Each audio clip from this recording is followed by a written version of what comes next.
Boa noite, meus amigos. A paz de Jesus, o Mestre Supremo, esteja em nossos corações. No capítulo 21º do Evangelho de Mateus, diz Jesus, dirigindo-se a sacerdotes e fariseus: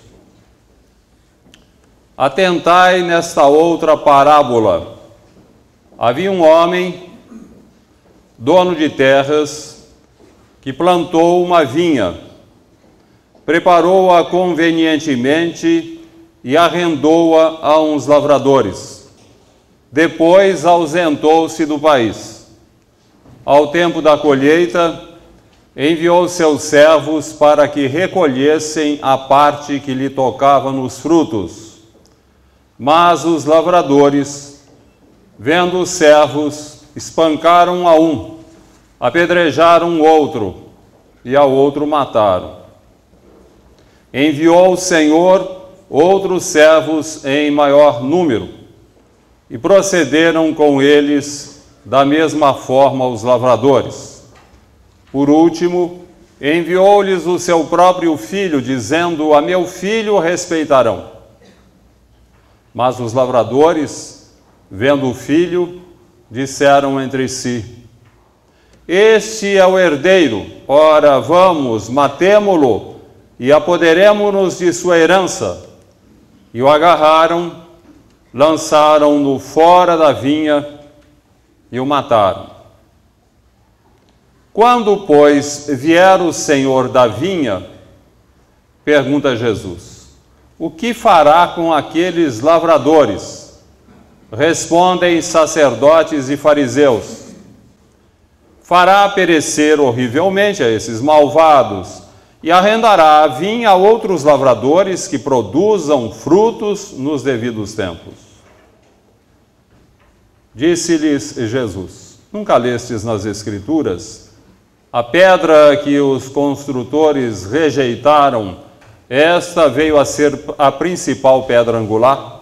Portanto, vos digo que o reino de Deus vos será tirado e será confiado a um povo que produza frutos nos devidos tempos. Tudo aquilo que cair sobre esta pedra ficará em pedaços, e aquele sobre quem ela cair ficará reduzido a pó. A parábola situa bem a posição do povo judeu, como sendo a dos lavradores, aos quais aquele homem confiou sua propriedade para que a fizessem prosperar. A propriedade figura os desígnios de Deus, confiados ao povo de Israel, que se apresentava à frente dos demais povos, com sua concepção monoteísta, o Jeová da tradição mosaica, que embora fosse um Deus antropomórfico à imagem e semelhança dos homens, era um Deus avançado diante das concepções politeístas que caracterizavam a humanidade. Entretanto, deixando-se dominar pelo espírito de belicosidade e pelo orgulho de raça, os judeus confundiram a responsabilidade de servir aos interesses de Deus com o interesse de serem servidos por Ele. Assim, isolaram-se das nações que não podiam dominar e assassinaram sistematicamente os profetas que procuravam alertá-los quanto aos seus enganos. O próprio Cristo, conforme previra na parábola, acabou sendo sacrificado, porquanto pregava a concórdia e a paz a um povo belicoso que esperava o mensageiro de espada na mão para elevar Israel ao domínio de todas as nações. Tirado o apoio do plano espiritual, eis que a nação judaica em breve se dissolveu, ficando na história como lamentável episódio de um povo que recusou a salvação e assassinou o Salvador. Novas lideranças têm sido confiadas a muitas nações, e cada época é marcada pela ascensão de um povo, atendidas circunstâncias cujas particularidades escapam aos observadores mais atentos, porquanto acima de meras influências políticas, geográficas, climáticas ou sociais, a ação do mundo espiritual sob o comando do Cristo, em novas tentativas pela edificação do reino de Deus na terra. A esse propósito, fala-nos longamente o Espírito Emmanuel, no livro A Caminho da Luz, psicografia de Francisco Cândido Xavier, uma das mais notáveis obras espíritas psicografadas por Chico Xavier, onde Emmanuel nos mostra os ascendentes espirituais da história humana. Como é que a espiritualidade trabalha no sentido de desenvolver as potencialidades humanas, desenvolver a moral do homem, fazer com que caminhemos para a construção de um reino de Deus. Diz Emmanuel que logo após os desvios de Israel, Roma poderia ter sido o instrumento ideal para a formação de um Estado único no mundo, favorecendo o entendimento e a fraternidade entre os povos. Contudo, como tem acontecido sistematicamente com os poderosos, os senhores de Roma empolgaram-se pelo poder, e a tutela que deveriam exercer sobre países pobres, ajudando-os em seu desenvolvimento, transformou-se em sistemática exploração, sob o jugo da violência e do despotismo. No século VI, diz Emmanuel, ante os desvios lamentáveis do cristianismo, atrelado ao carro do poder temporal, organizou-se no plano espiritual um movimento forte de restauração das lições de Jesus na Ásia. Dentre os missionários que vieram ao mundo, estava Maomé, cuja tarefa era de reunir as tribos árabes à luz do Evangelho. Mas, diz Emmanuel, não obstante dotado de notáveis faculdades mediúnicas, inerentes ao desempenho de sua grandiosa missão, o missionário do Islã deixava entrever em seus ensinos flagrantes contradições. A par do perfume cristão que recende de muitas de suas lições, há um espírito belicoso de violência e imposição. Junto com a doutrina fatalista encerrada no Alcorão, há a doutrina da responsabilidade individual, divisando-se nisso tudo uma imaginação superexcitada pelas forças do bem e do mal, num cérebro transviado de seu verdadeiro caminho. Sob inspiração do crê ou morre, o islamismo espalhou-se por toda a Ásia, atravessou o estreito de Gibraltar e estabeleceu-se na Espanha, ameaçando derramar-se em ondas de violência por toda a Europa, o que obrigou o plano espiritual a medidas severas para pôr fim aos seus excessos. Com Carlos Magno, no século VIII, era feita uma tentativa de reorganização social do Ocidente, entregue aos bárbaros desde a queda de Roma. No entanto, não obstante os esforços do grande governante, o império por ele fundado desagregou-se logo após o seu retorno à espiritualidade, envolto em influências sombrias que se instalaram facilmente nos endurecidos corações humanos. No século XVII, diz Emmanuel, duas nações receberam decisivo apoio da espiritualidade. França e Inglaterra representavam uma transposição enriquecida do espírito grego-romano para os tempos modernos, apresentando-se a França por herdeira dos padrões artísticos e culturais de Atenas, enquanto que a Inglaterra tornava-se depositária das experiências e da organização do direito romano. Sob a proteção das esferas mais altas, consolidava-se em solo francês a revolução destinada a acabar com o absolutismo monárquico, enquanto que a Inglaterra preparava-se para a Revolução Industrial, que ofertaria aos homens noções mais altas, possibilidades mais amplas de conforto e bem-estar.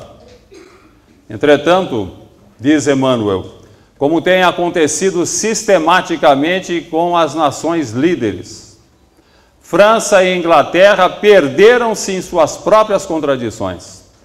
A França, no mar de sangue, em lutas ininterruptas pelo poder temporal, culminando com os desvios de Napoleão Bonaparte, um missionário que viera à Terra com a tarefa de preservar as conquistas da Revolução Francesa, mas que acabou ele próprio por transviar-se, coroando-se imperador e precipitando a pátria em aventuras suicidas. A Inglaterra, partindo decididamente para o colonialismo, reeditava os desvios de Roma com a criação de um vasto império que esmagava impiedosamente aqueles que pretendiam contestar a sua tutela prepotente. No século XIX, uma outra nação recebeu decisivo apoio da espiritualidade, que pretendia fazer dela um grande instrumento para o soerguimento dos povos. Referimos-nos aos Estados Unidos da América, país que, sob os ideais de liberdade e fraternidade contidos em sua proclamação de independência, vinha trabalhando intensamente pela realização do sonho americano, a criação de uma sociedade aberta, livre de preconceitos sociais, culturais e religiosos, na qual fosse alcançado um grau de riqueza material tão alto que a vida deixasse de ser motivada economicamente. Em tal situação, quase utópica, o clássico problema da distribuição de riquezas desapareceria, porquanto todo cidadão desfrutaria de bens capazes de satisfazer as suas necessidades. Isso permitiria a existência de uma verdadeira democracia, uma sociedade da qual todos os grupos participam das responsabilidades pelas decisões tomadas. Tais grupos representariam não mais interesses econômicos já superados, mas interesses culturais e sociais. Pela primeira vez na história, surgiria uma sociedade verdadeiramente humana, uma sociedade voltada para a solução de problemas não materiais, mas relativos ao espírito humano. Em vários pontos, o sonho americano concretizou-se. A riqueza americana não tem paralelo na história da humanidade. A democracia funciona, embora com gritantes falhas, e a vida cultural e social tem intensidade e extensão sem iguais no presente ou no passado. Mas é um sonho que se transforma em pesadelo, porquanto, revivendo antigas tradições, antigas tendências que caracterizam o espírito humano, na medida em que a grande nação enriqueceu, seu povo esqueceu os ideais, transformando o dinheiro, que deve ser apenas parte da vida, em finalidade dela. Reflete este desvio desde o pensamento do cidadão comum, para o qual time is money, tempo é dinheiro, aos interesses de grupos econômicos capazes de influenciar as próprias decisões do governo americano. A sociedade perfeita, transformada em mera sociedade de consumo, vive agora o pesadelo da desagregação de seus valores mais nobres, a manifestar-se no anacrônico preconceito racial contra minorias nunca assimiladas, nos desvios de uma mocidade sem incentivo concreto, cuja característica principal é a falta de valores morais a orientar a sua conduta, levando os moços a buscarem nas aventuras do sexo e nas fantasias geradas por tóxicos, alucinógenos, o céu cada vez mais distante de suas mentes inquietas. acresçam-se as tendências à violência de um povo acostumado a matar seus governantes. Violência que, segundo estatísticas oficiais, acentua-se tanto que cada americano nascido neste século será vítima de um crime sério, assassinato, roubo ou agressão, desde que viva 50 anos. Nossa sociedade, diz uma autoridade norte-americana, é baseada no sucesso e não em alicerces de família ou classes. Quem não tem sucesso é um frustrado, e a frustração é ama de leite da violência. A violência, diz ele, é o reflexo de nosso exagero na competição e não na cooperação como meio de vida. E usa o exemplo de dois cães lutando por um pedaço de osso, ao invés de o dividirem. O fracasso norte-americano é apenas mais um na série. Desde a Palestina à América, vemos a semeadura de esperanças do mundo espiritual, que cuida carinhosamente das coletividades terrestres e o malogro de seus esforços por não encontrar ressonância no endurecido coração do homem. É que, assim como aconteceu com Israel, os homens receberam de bom grado as dádivas divinas, mas rejeitaram a pedra angular da passagem evangélica, aquela pedra que deveria ser o sustentáculo de suas realizações. Referimos-nos à figura augusta do Cristo. É bem verdade que alguns dos países citados proclamaram sua adesão ao Cristo, revelando de inspiração evangélica seus ideais de realização social. Apenas palavras, porquanto objetivamente limitaram-se a entronizar o Cristo em suas igrejas, esquecendo-se de cultivá-lo no espírito do povo. E sem a luz do Cristo, o homem estará sempre perdido nas trevas densas de suas próprias inferioridades, mergulhado em contradições e desajustes. Mas, lavrador paciente e dedicado, Jesus não se cansa de semear as suas luzes, à espera de que as criaturas humanas disponham-se a preparar o solo do coração para a colheita de bênçãos. Assim, meus amigos, uma outra nação prepara-se para fazer história. Referimos-nos ao Brasil, gigante não mais deitado em berço esplêndido.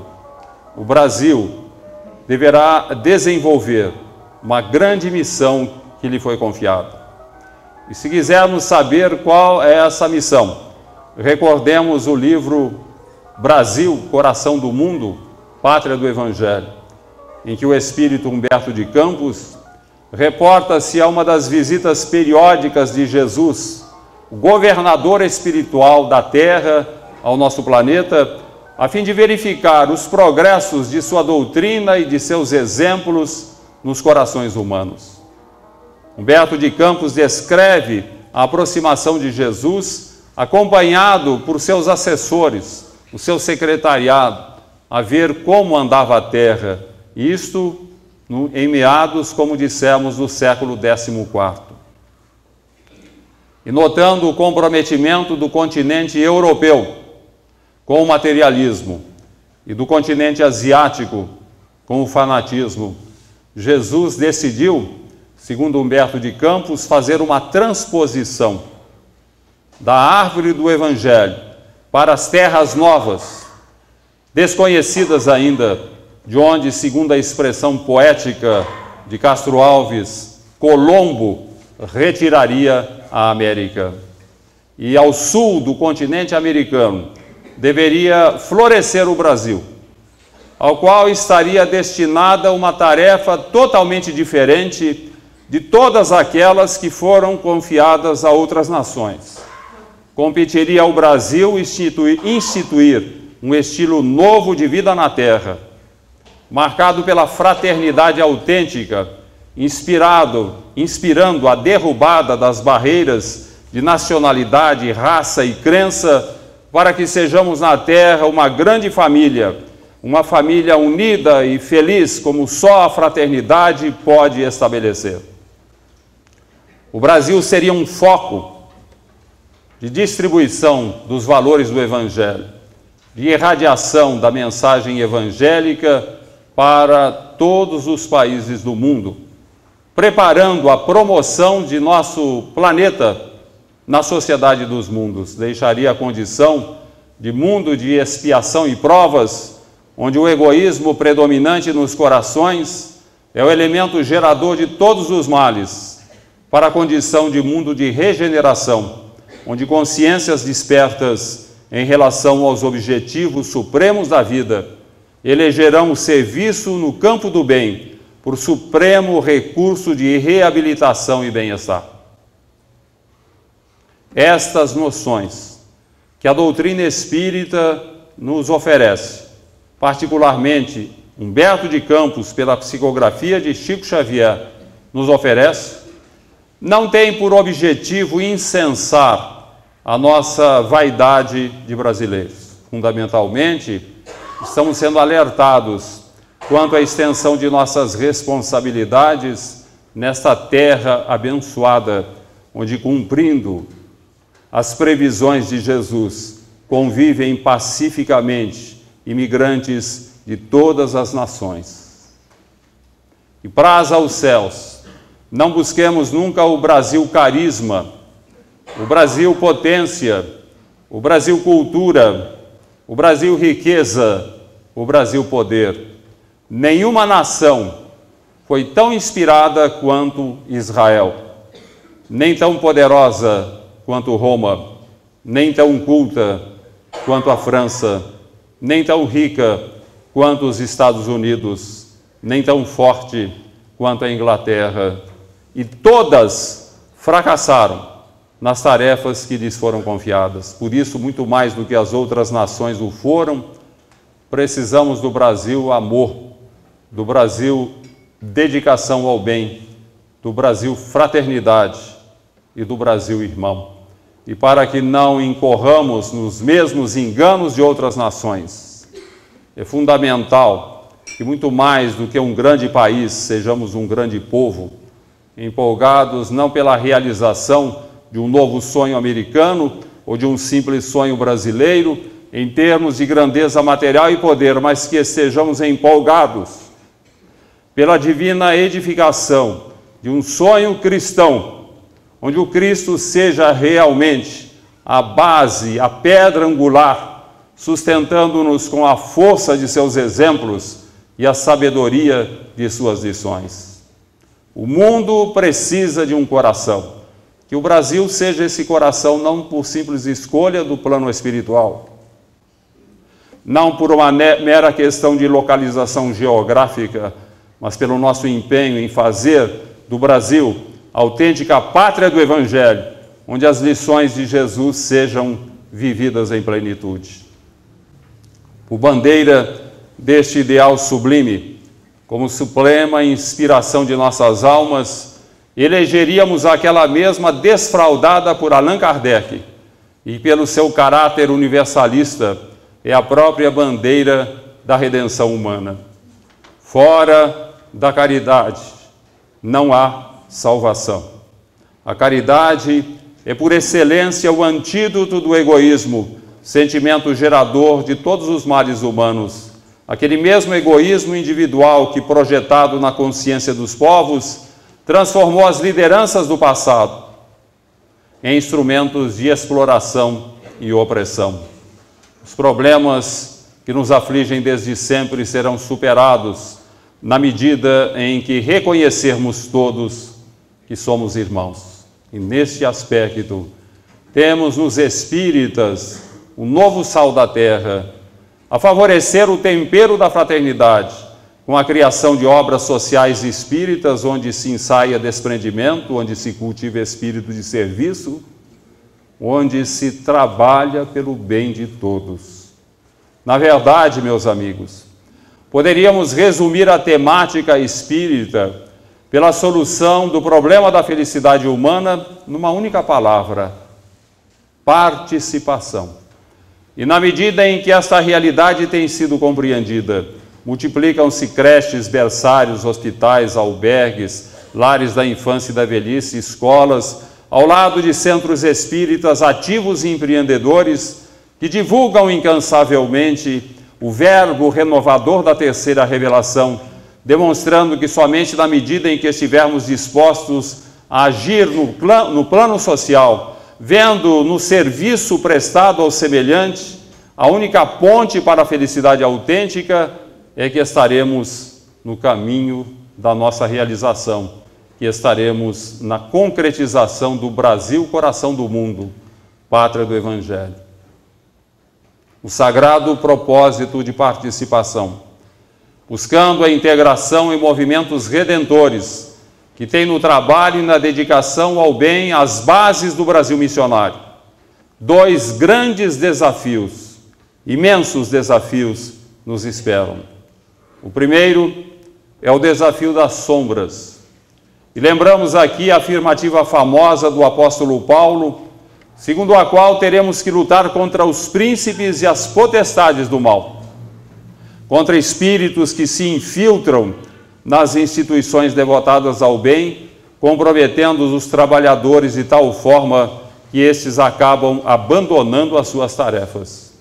A propósito, vale lembrar a crônica Bichinhos, em que o espírito Humberto de Campos, em psicografia de Francisco Cândido Xavier, responde a um consulente, um dirigente espírita, que se diz preocupado com os problemas de relacionamento surgidos no agrupamento espírita sob sua direção.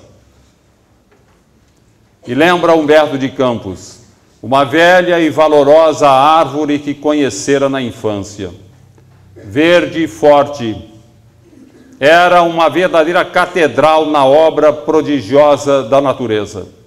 Sempre adornada de ninhos, era o palácio predileto das aves canoras que em seus galhos trinavam felizes. Tropeiros exaustos encontravam a sua sombra que protegia a cristalina fonte, a paz e o refazimento, o reconforto e o abrigo. Os problemas da árvore não eram poucos. Tempestades desabavam sobre ela, raios a dilaceravam, ventanias furiosas roubavam-lhe a folhagem. Ao tempo da seca, torturante sede a abrasava. No tempo das águas, a enxurrada a cercava de pesados detritos.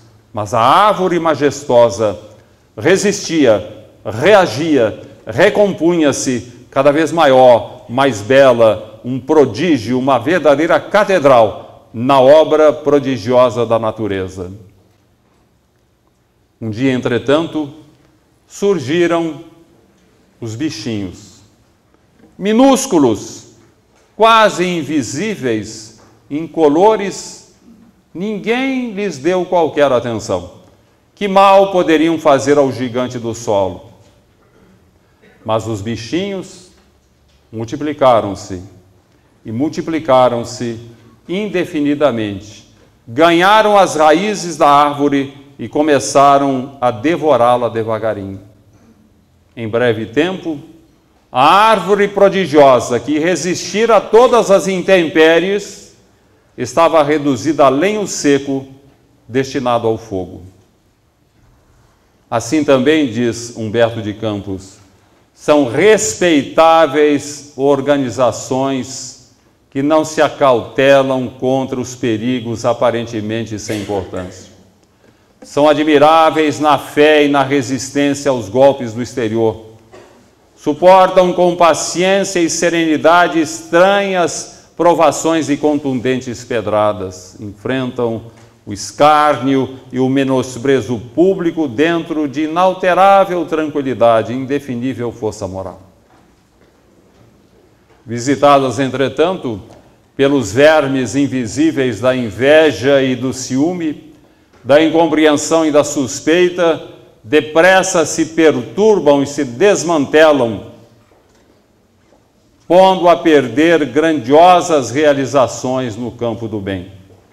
As forças das sombras, diz Humberto de Campos, que veem no Espiritismo a força maior capaz de dominar, de derrubar os seus domínios, têm estimulado com grande empenho os bichinhos. E na medida em que estes instalam-se nas instituições espíritas, desgastam-se as possibilidades de muitos servidores invigilantes, que acabam simplesmente por afastarem-se de seus serviços. O segundo desafio, talvez maior que o primeiro, porque não diz respeito às pressões exteriores das sombras, e sim às pressões interiores da nossa própria inferioridade. Desafio maior, o segundo desafio, diz respeito à atual conjuntura brasileira.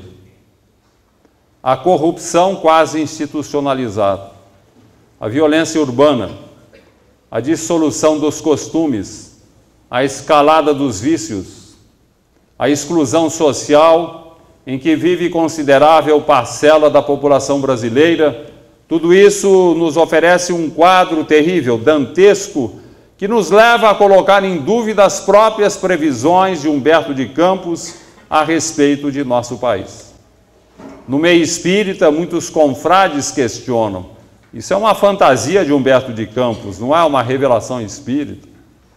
O Brasil está muito longe de ser a pátria do Evangelho e o coração do mundo. Nós estamos muito distanciados dos valores do Evangelho.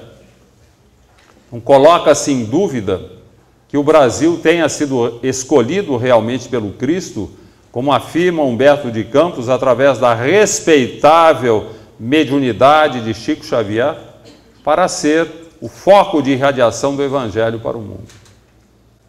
Consideremos, entretanto, meus amigos, aqueles que estudam o assunto, que estão a par do que está acontecendo, consideremos que o Brasil, pátria do Evangelho, o coração do mundo, não é um decreto divino. É uma proposta da espiritualidade, cuja concretização depende exclusivamente, inteiramente, dos próprios brasileiros. Assim como aconteceu no passado, o fracasso de tantas e tantas nações que tiveram a sua oportunidade, o Brasil também poderá fracassar. E, de repente, poderá ocorrer que o mundo espiritual se veja na contingência de transplantar a árvore do Evangelho para outro país, fazer uma nova tentativa. Por isso, o grande desafio a que somos convocados, se queremos realmente que o Brasil seja um dia, porque atualmente ele não é, a pátria do Evangelho e o coração do mundo, o grande desafio que somos chamados a enfrentar é o desafio da moralização, superando antigas tendências à corrupção, tendências ao comportamento indisciplinado, que caracterizam considerável parcela da população brasileira, neste particular em nada melhor do que outros povos. Semelhante desafio não será vencido à custa de meros decretos, de leis, por mais draconianos sejam, nem à custa de penalidades, nem de fiscalização, porquanto uma das características da corrupção, da imoralidade, é a capacidade de burlar os regulamentos e as leis e iniciativas que a sabedoria popular denomina o jeitinho brasileiro.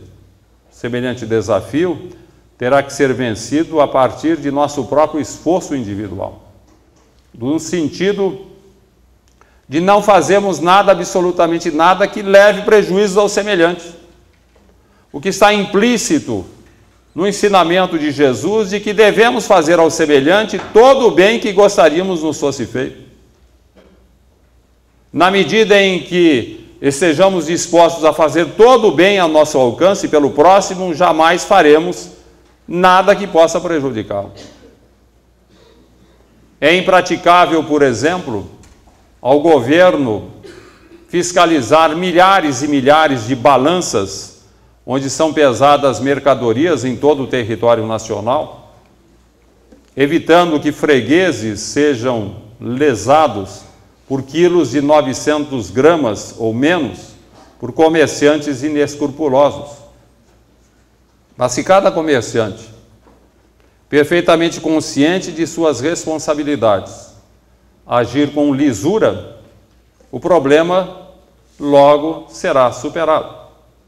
Alguém dirá, mas se eu fizer assim estarei em desvantagem, já que poucos agem com lisura absoluta. Mas se Jesus pensasse assim, nós não teríamos o Evangelho, onde ele demonstra, com a clareza do exemplo, que se nós queremos vencer a desonestidade, é preciso que sejamos honestos nos mínimos detalhes. Se queremos vencer o mal, é preciso praticar o bem. Se queremos edificar realmente um mundo cristianizado a partir do Brasil, é preciso que sejamos cristãos, não de mera frequência, não de mera participação num culto religioso, mas de vivência dos ideais do cristianismo, que são pregados, são orientados por todas as religiões, fundamentadas nas lições de Jesus. O Espiritismo, sem dúvida alguma, tem um grande trabalho a fazer neste particular, conscientizando-nos de nossas responsabilidades, dando-nos uma visão bem clara, bem objetiva da vida espiritual. O plano espiritual para nós espíritas não é uma mera ideia, uma fantasia, uma história, é uma realidade que nós estamos testemunhando a todo momento, no nosso intercâmbio com a lei, nas reuniões mediúnicas, nos milhões de reuniões mediúnicas que nós temos nos agrupamentos espíritas. Uma ampla visão do mundo espiritual, onde nós temos a ideia plena, onde somos alertados de que haveremos de prestar contas ao mundo espiritual quando retornarmos à vida espiritual, de todos os prejuízos causados ao semelhante, desde alguns gramas que tenhamos sonegados na balança de nossas ações, as falcatruas cometidas contra o semelhante, contra a sociedade. O Espiritismo veio com a tarefa de nos esclarecer, é para nos dar a consciência de nossos deveres que o plano espiritual fez florescer em nossa pátria a doutrina espírita com essa ampla visão das realidades espirituais. E de repente nós espíritas começamos a perceber, quem estuda a doutrina, quem tem contato com os espíritos nas reuniões mediúnicas, que agir com honestidade, com seriedade, cultivar a verdade, não são exercícios de meras virtudes e nem representam favores que façamos aos semelhantes. É o mínimo necessário, o mínimo que podemos e devemos fazer se aspiramos a um futuro melhor. Se aspiramos a uma situação de equilíbrio quando chegar a nossa hora no retorno à espiritualidade. Que o tempo passa breve, a jornada terrestre é ligeira, a gente vê que o tempo parece acelerar-se cada vez mais e de repente nós estaremos prestando contas a Deus das nossas ações na terra. Agimos com lisura, agimos com honestidade, fizemos todo o bem, evitamos todo o mal, demos realmente uma contribuição para que o Brasil seja a pátria do Evangelho, o coração do mundo. Foi exatamente no sentido de nos advertir, nos alertar quanto às nossas responsabilidades, que o plano espiritual fez florescer em nossa pátria a doutrina espírita. O Espiritismo veio para que, diante do desafio das sombras, não nos comportemos como crianças indisciplinadas, que simplesmente dizem, não brinco mais, porque os companheiros não fizeram como desejavam, assim como acontece com muitos espíritas, que simplesmente abandonam as suas tarefas em virtude de problemas surgidos no agrupamento espírita em que estavam situados, como se os seus compromissos fossem com os homens e não com Deus. O Espiritismo veio para que, diante do desafio da moralidade, não nos comportemos como novos traidores do Cristo, empolgados pelas moedas tilitantes da prosperidade fácil. E ainda que os nossos caminhos nos pareçam árduos e difíceis, ante o assédio implacável das sombras e as ilusões perigosas da imoralidade, recordemos que Jesus enfrentou problemas muito mais sérios, dores muito mais acentuadas, perseguições muito mais cruéis, problemas muito mais difíceis, mas sempre ensinando e exemplificando o bem. Deixou na terra os fundamentos do reino de Deus, justificando plenamente as previsões dos profetas de Israel, que muito antes de sua vinda ao mundo, dele falavam assim: levantar-se-á como um arbusto verde, vivendo na ingratidão de um solo árido, onde não haverá graça nem beleza, carregado de opróbrios e desprezado dos homens, todos lhe voltarão o rosto. Coberto de ignomínias, não merecerá consideração. É que ele carregará o fardo pesado de nossas culpas e de nossos sofrimentos, tomando sobre si todas as nossas dores. Presumireis, na sua figura, um homem vergando ao peso da cólera de Deus, mas serão os nossos pecados que o cobrirão de chagas sanguinolentas, e as suas feridas hão de ser a nossa redenção. Somos um imenso rebanho desgarrado, mas para nos conduzir nos caminhos de Deus, ele sofrerá o peso das nossas iniquidades. Humilhado e ferido, deixar-se-á conduzir como um cordeiro ao sacrifício, sem soltar o mais leve queixume. O seu túmulo passará como de um malvado, e a sua morte como a de um ímpio, mas desde o momento em que oferecer a vida em holocausto, verá nascer uma posteridade, e os interesses de Deus hão de prosperar em suas mãos.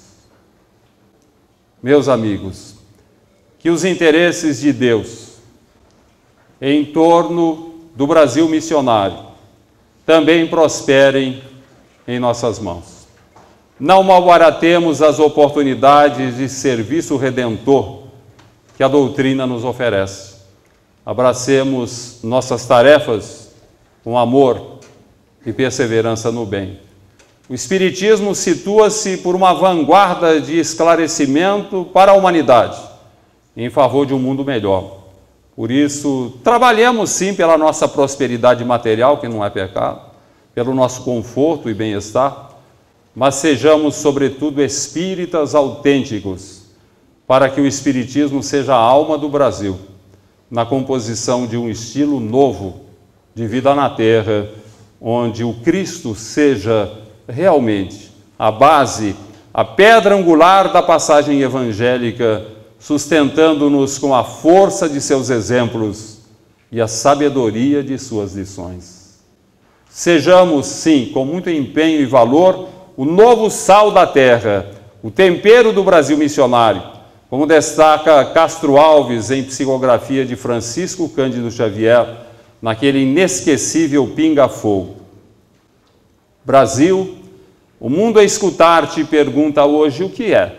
Ah, terra de minha vida, responde às nações de pé. Das montanhas altaneiras, dentro das próprias fronteiras, alonga os braços, Sansão.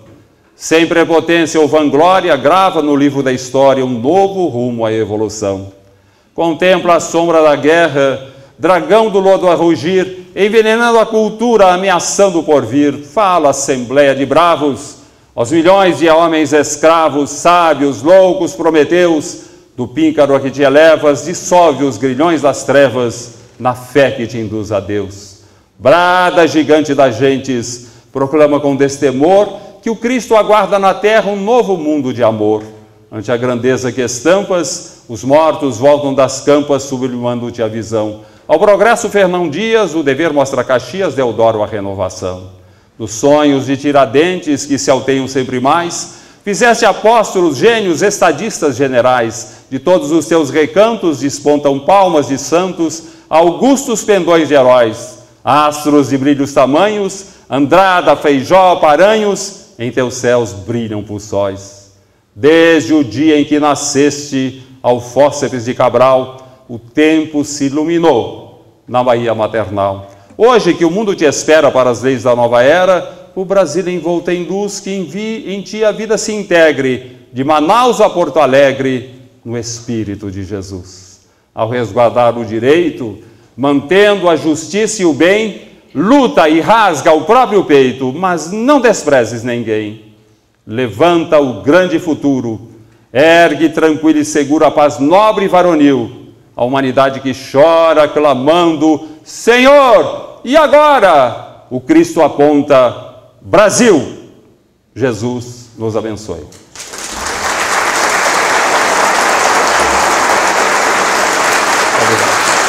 Obrigado.